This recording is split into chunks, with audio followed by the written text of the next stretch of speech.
అవునే వాటర్ ఇంత బాగా వెలుగుతున్నాయి. వాటర్లో దీపం వెలుగుతుంది. అద్దా చిట్టుపట్టాను చూడ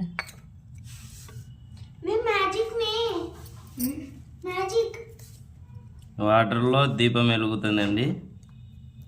చూడండి, వారాహి అమ్మవారి పూజ చేస్తున్నాం మా ఇంట్లో.